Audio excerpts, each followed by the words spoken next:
Vous êtes sur RTL. RTL Matin. Avec Yves Calvi.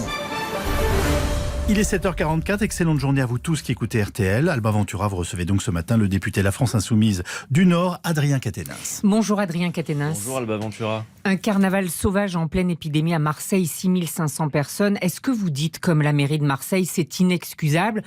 Ou bien vous comprenez et finalement c'est une forme d'exutoire? Je dis que ce n'est pas responsable, évidemment, parce que derrière ces agissements, on met aussi en risque toutes les personnes qui nous entourent quand on participe à ce type de festivités sans protection. Maintenant, je dis une chose, c'est qu'il y avait un caractère inévitable à cette pente, au fait que de plus en plus, les consignes sanitaires soient moins respectées, que finalement le niveau d'acceptabilité diminue. Ça fait depuis le mois de novembre dernier que nous disons avec Jean-Luc Mélenchon au gouvernement, vous n'allez pas pouvoir gérer la crise durablement à coup de confinement, déconfinement. D'ailleurs, Alba Ventura, vous avez compris quelque chose, vous, aux dernières annonces de M. Castex? J'ai compris le dernier slogan, donc dedans avec les miens, dehors en citoyen. C'est ça, vous donc le comprenez? en quelque sorte, confiné, déconfiné dehors, avec le couvre-feu qui commence plus tard, et puis les factures de gaz et d'électricité en guise d'attestation. Enfin, franchement, donc si vous voulez, à un moment donné, la gestion de la crise sanitaire, maintenant, ça fait 1 an que ça dure. Au début, on se dit, on tire pas sur l'ambulance, il y a un virus, les décisions sont difficiles à prendre. Ce qu'on voit surtout après 1 an, c'est qu'on combat non seulement le virus, mais aussi les décisions politiques absolument folles qui sont prises. Donc moi, ce que je dis, c'est que ce qui s'est passé à Marseille, évidemment, n'est pas acceptable parce qu'il ne s'agit pas de nier la gravité de la situation sanitaire, c'est clair.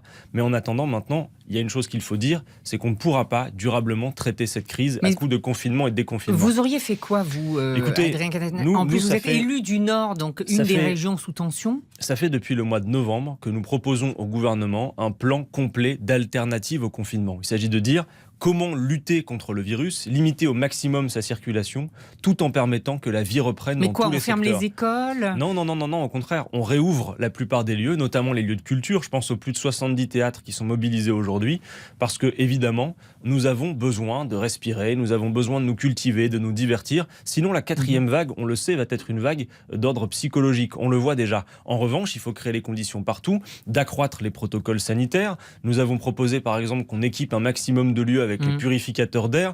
Nous avons proposé une société organisée par roulement, par rotation, de sorte que tout le monde ne soit pas au même endroit, au même moment. Une société par roulement? Oui. C'est-à-dire organiser les conditions de faire en sorte que dans tous les secteurs de la société, la vie puisse reprendre, Alba Ventura. Et vous savez très bien qu'il y a beaucoup de secteurs en question dans lesquels on pourrait mettre en place des protocoles sanitaires qui le permettent. Est-ce qu'on peut encore comprendre aujourd'hui qu'on puisse s'agglutiner à la caisse d'un magasin et pas aller dans un théâtre, un cinéma, où par ailleurs les protocoles sanitaires peuvent être mis en place? Tous les pays sont frappés par cette épidémie. Personne n'a tenté la société en rotation. C'est peut-être que c'est compliqué à organiser. Ah, mais que ce soit compliqué, c'est une évidence. Mais il s'agit de planifier, de l'organiser. Sinon quoi? Sinon on va vivre comme ça, toujours avec enfermement et puis réouverture. C'est pas possible. Donc désormais, il y a besoin d'en passer aux alternatives au confinement et il faut le préparer dès à présent. Est-ce qu'il faut reporter les régionales? Je ne le crois pas. Je ne le crois pas parce que reporter une élection, ça n'est jamais anodin. Si nous avons la capacité à organiser, d'ailleurs, il faut que le gouvernement accompagne le mouvement là-dessus, d'organiser une véritable campagne. Nous avons demandé à ce que les chaînes d'information, les chaînes de télé, de radio soient mises à contribution, mais je ne crois pas qu'on pourra sans cesse reporter des élections. Mais encore une fois, je vous le dis, c'est au gouvernement d'en prendre la décision. C'est lui qui aujourd'hui décide de tout seul et a sous les yeux les indicateurs sanitaires qui permettent de dire si on peut tenir ou pas ce scrutin. Mais si on les recule encore, ça veut dire quoi? Ça veut dire qu'après on atteint notamment les comptes de campagne de la présidentielle, on ne s'en sort pas. Adrien Quatennens, cela fait bientôt 48 heures que Jean-Luc Mélenchon a proposé un deal aux écolos pour les régionales. Toujours pas de réponse. Il ne se précipite pas les Verts. Écoutez, ce que nous disons, c'est que vous avez vu le mouvement que nous avons fait dans les Hauts-de-France qui a permis une liste de larges rassemblements. La plupart de nos désaccords à l'échelle nationale, notamment sur les questions européennes, ne sont pas en cause dans les régionales et départementales. Donc on doit pouvoir se retrouver sur une base claire. Dans les Hauts-de-France, nous avons su le faire. Et désormais, j'observe que partout en France, les écologistes reviennent vers les insoumis. Les insoumis, dans cette élection, sont le plus grand dénominateur commun à gauche. Comment ça, les écologistes reviennent vers les insoumis ? On arrive à s'entendre avec à peu près tout le monde. Ils reviennent vers nous parce qu'ils voient bien ce qui s'est passé dans les Hauts-de-France. Simplement, ils veulent que la condition soit toujours la même, c'est-à-dire toujours derrière eux. Alors, Jean-Luc Mélenchon leur a fait une proposition, je la renouvelle à votre micro. Comme dans les Hauts-de-France, nous sommes rassemblés derrière une tête de liste écologiste, on pourrait imaginer qu'il y ait quelque part, au moins dans un endroit quelque part en France, une réciproque. Par exemple, qu'en Île-de-France, Julien Bayou, qui est le secrétaire national, fasse le geste, pourquoi pas, d'aller derrière Clémentine Autain. Et on pourrait imaginer en contrepartie que dans d'autres régions, nous soutenions, pourquoi pas, une tête de liste insoumise.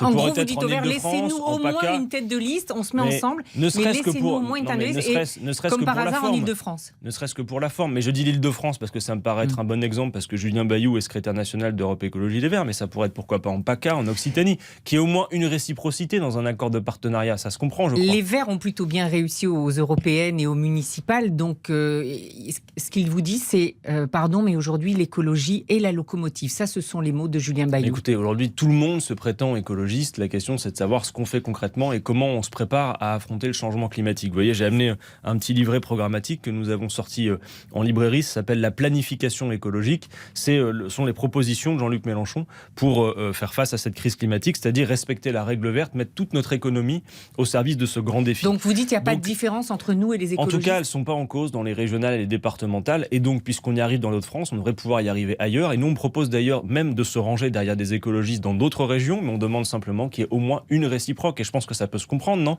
Sinon, c'est un sectarisme absolu. Et pourquoi ils ne vous répondent pas, à votre avis ? Vous l'avez eu, Julien Bayou ? Posez-leur la question. Non, alors ça fait que 48 heures. Nous, on attend, mais je pense que la proposition... Vous allez attendre combien de temps ? Elle mérite d'être étudiée. On va entendre encore quelques jours, mais la proposition mérite d'être étudiée. Mais voyez, même sur le fond, c'est compliqué. Par exemple, là, on vient de lancer, et j'en fais la publicité, une votation citoyenne sur l'eau. Vous savez que la question de l'eau, pour nous en sommes sûrs, elle va être centrale. Il n'y a qu'à peine 2% d'eau potable sur toute la surface de l'eau qu'il y a sur Terre. Et la question de la raréfaction de l'eau est extrêmement importante. C'était la journée internationale de l'eau hier. Oui. Et nous voulons inscrire dans la Constitution le droit à l'eau, à l'assainissement et au fait que les multinationales ne se l'accaparent pas. C'est-à-dire, c'est qui les multinationales ? Notamment les grandes multinationales de l'eau, vous les connaissez, qui font notamment que vos factures sont 10 à 25% plus chères si vous êtes avec une multinationale privée que quand vous êtes en régie publique. Il y a 2 millions de personnes, Alba Ventura, qui dans ce pays aujourd'hui ont du mal à payer leurs factures d'eau. Donc c'est un vrai problème qui va s'accroître. Et nous avons organisé avec Mathilde Panot, la France Insoumise et beaucoup d'autres organisations qui nous ont rejoints, une grande votation citoyenne. Ça a démarré hier. C'est sur le site internet eau.vote. Et j'observe avec... Mais vous demandez quoi aux citoyens français ? Quelle est la question que les écologistes n'y participent pas. C'est regrettable. La question qui est posée est: êtes-vous favorable à l'inscription dans la Constitution du droit à l'eau, à son assainissement et à l'interdiction de son accaparement par les multinationales ? Et vous irez voir sur le site internet eau.vote. C'est très bien fait. Nos équipes ont rapatrié là-dedans tout ce qu'il y avait sur les listes électorales. On voit que quand on veut qu'un référendum fonctionne, on peut s'en donner les moyens. Vous allez voir, ça n'a rien à voir avec le site internet d'ADP que le gouvernement avait mis en ligne et qui voulait visiblement pas qu'on atteigne le nombre de signataires. Vous avez vu que le pape François vous soutient dans votre combat. Mais nous avons le soutien du pape François. J'ai observé cela avec un tweet sur la question de l'eau bien commun, évidemment. Mais cette question est véritablement centrale pour les années à venir, je vous le dis, parce que la question écologiste aujourd'hui, c'est pas juste le fait de savoir si on aime ou pas la nature. C'est l'écosystème compatible avec la vie humaine qui est mis en cause. Voilà ce que nous avons affronté. Et vous allez participer à la grande marche pour le climat dimanche prochain, le 28 mars. Évidemment, et j'y appelle, et je pense que ce sera l'occasion d'ailleurs de faire voter du monde pour cette votation. Nous y tiendrons des bureaux de vote à proximité des marches pour que tout le monde puisse y participer. Mais il y a une loi climat en ce moment à l'Assemblée. À vous entendre, rien n'est fait sur le climat dans ce pays. Écoutez, je participe tout à l'heure à Amiens, juste après notre échange, au procès d'un jeune insoumis, Gaspard, qui a participé, vous savez, au décrochage de portraits avec d'autres d'Emmanuel Macron pour signifier l'inaction climatique du gouvernement.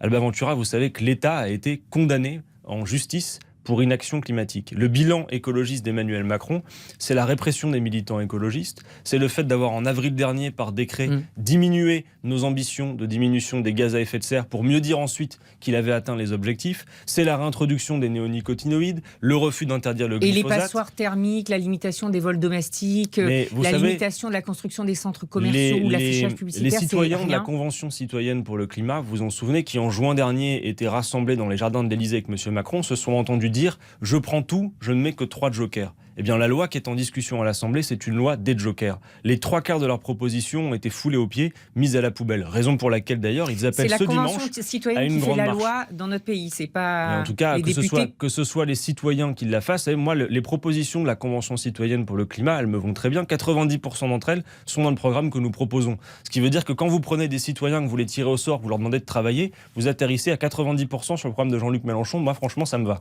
Adrien Quatennens, le syndicat étudiant UNEF est encore au cœur de la polémique. La présidente du syndicat a reconnu des réunions non mixtes racisées, autrement dit interdites aux Blancs. Ça commence à devenir une mauvaise habitude, non ?